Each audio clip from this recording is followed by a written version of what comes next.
Berjumpa lagi dalam permenungan kita edisi Rabu 8 Desember 2021 dalam pekan kedua Advent. Hari ini adalah hari raya Santa Perawan Maria dikandung tanpa noda dosa. Bacaan-bacaan liturgi hari ini, bacaan yang pertama dari kitab Kejadian bab 3 ayat 9 sampai 15 dan ayat 20. Bacaan yang kedua dari surat Rasul Paulus kepada jemaat di Efesus bab 1 ayat 3 sampai 6, ayat 11 sampai 12, dan bacaan Injil dari Injil Lukas bab 1 ayat 26 sampai 38. Hari Raya Santa Perawan Maria dikandung tanpa noda dosa mengungkapkan kepada kita beberapa poin permenungan sebagai berikut.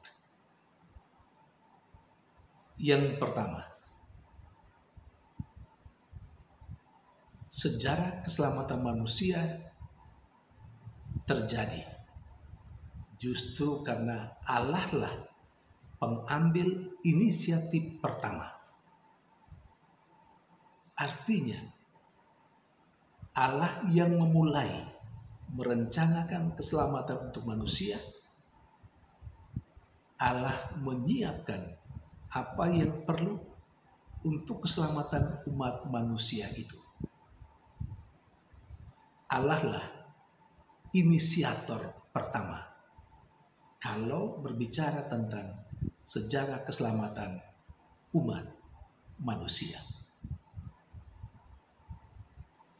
Kedua, hari raya hari ini Santa Perawan Maria dikandung tanpa noda dosa, mengungkapkan Allah sebagai inisiator pertama yang sejak keabadian sudah merencanakan memilih seorang perempuan yang akan mengandung dan melahirkan putranya sendiri.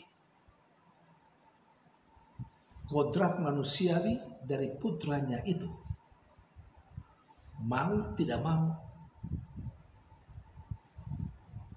harus berasal dari seorang manusia yang murni.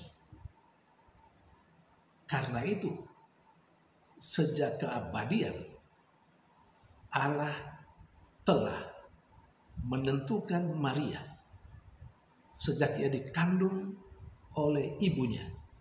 Dia dikandung tanpa noda dosa supaya putra Allah yang akan dikandung oleh Maria terbebaskan dari noda dosa. Karena yang mengandung putra Allah itu telah terlebih dahulu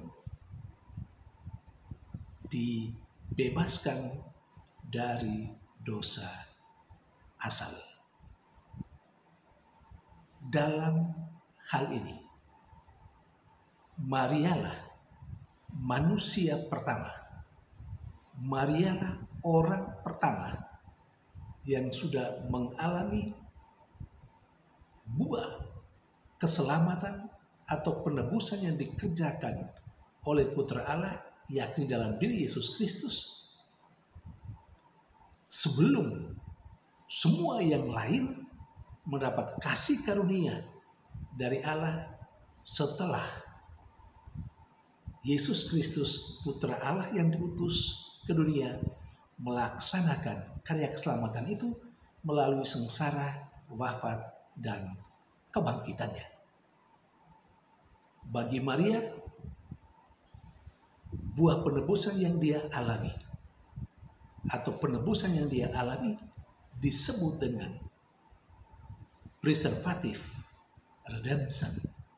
Artinya Maria mengalami karya penebusan Yesus sebelum Yesus melaksanakan tugas dan tanggung jawab yang dipercayakan oleh Bapaknya kepadanya, yakni dengan mengalami penderitaan, kesengsaraan, mati di kayu salib, dikuburkan, kemudian bangkit.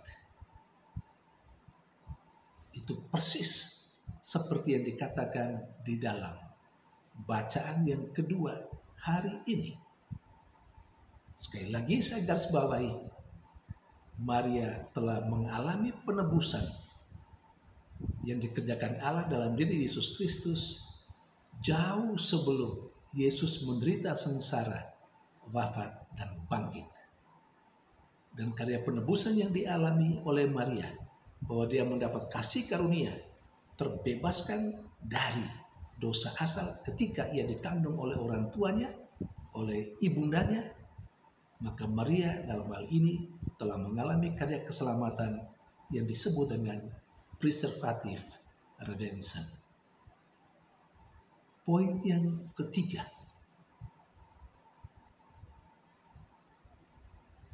Maria adalah manusia yang diundang oleh Allah untuk ambil bagian dalam karya keselamatan yang telah direncanakan oleh Allah.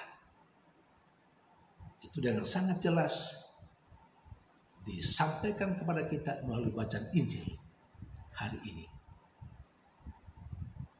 Maria diberi tawaran oleh Allah untuk mengandung dan kemudian melahirkan Yesus yang adalah juru selamat, Yesus yang adalah pelaksana karya penebusan yang direncanakan Bapa untuk manusia, untuk saya dan Anda, untuk seluruh umat manusia dan alam semesta ini.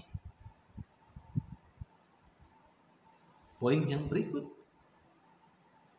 peristiwa atau hari raya Santa Pramuka Maria dikandung tanpa noda dosa hari ini yang kita rayakan menggambarkan bahwa kebaikan di satu sisi dan kejahatan di sisi lain, Allah di satu sisi dan setan di sisi yang lain, adalah dua hal yang bisa ada bersama tetapi tidak bisa bersatu, karena keduanya adalah musuh yang abadi. Allah tidak mungkin bercampur dengan setan dan juga sebaliknya. Demikian juga keselamatan tidak bisa dicampur dengan dosa. Kebaikan juga tidak bisa dicampur dengan kejahatan. Keduanya bisa ada bersama tapi tidak bisa bersatu. Saudari dan saudara yang terkasih, demikian juga konsekuensinya dalam kehidupan kita. Kita harus mengakui bahwa dalam kehidupan kita, bahkan dalam diri sendiri, ada kebaikan dan ada kejahatan. Keduanya ada bersama.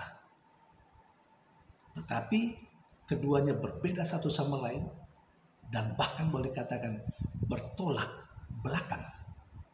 Karena itu tidak bisa bersatu antara kejahatan dan kebaikan yang ada dalam diri kita.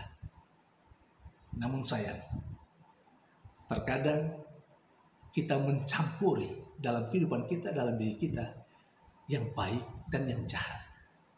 Karena itu kita terkadang-kadang baik, tapi juga terkadang-kadang jahat. Kita terkadang-kadang sangat sabar, tapi juga terkadang sangat marah. Kita sering mencampur adukan dua hal yang sebenarnya boleh ada bersama, tapi tidak boleh bersatu. Kejatuhan-kejatuhan kita, hidup kita yang kurang baik, tutur kata kita yang kurang baik, tingkah kita yang kurang baik, itu tanda bahwa kita sering mencampur adukan antara kebaikan dan kejahatan di dalam diri kita sendiri. Antara yang positif dan yang negatif sering kita campur adukan. Sekali-kali Allah menghendaki keduanya boleh berada bersama, tapi keduanya berbeda satu dari yang lain dan tidak pernah boleh disatukan. Saudari dan saudara terkasih, kalau Maria melalui hari raya ini telah ambil bagian dalam karya keselamatan Allah. Saat ini giliran kita untuk ambil bagian dalam karya keselamatan Allah. Kalau kita menghendaki kebaikan, kalau kita menghendaki kemajuan dalam bentuk apa saja, dalam hidup bersama, entah dalam keluarga, dalam lingkungan, wilayah, paroki, bahkan dalam masyarakat luas. Kalau kita menginginkan kebaikan, berkembang, bertumbuh, maka ketika kita dilibatkan untuk hal yang baik, untuk kemajuan, kita jangan pernah menolak. Kalau kita dilibatkan, seringkali kita mau menjadi baik, kita mau supaya berkembang, kita mau supaya maju, kita mau supaya jangan ada ini, yang itu, yang kurang baik. Tetapi ketika dilibatkan, kita malah tidak mau. Ini sering terjadi. Nah, jangan seperti itu. Kita diajak melalui hari raya Santa Pramaria di Kanun Tampanoda. Kita diminta untuk mengatakan ya kepada tawaran Allah. Kalau Allah memang membutuhkan kita untuk ambil bagian dalam karya keselamatannya. Tuhan memberkati.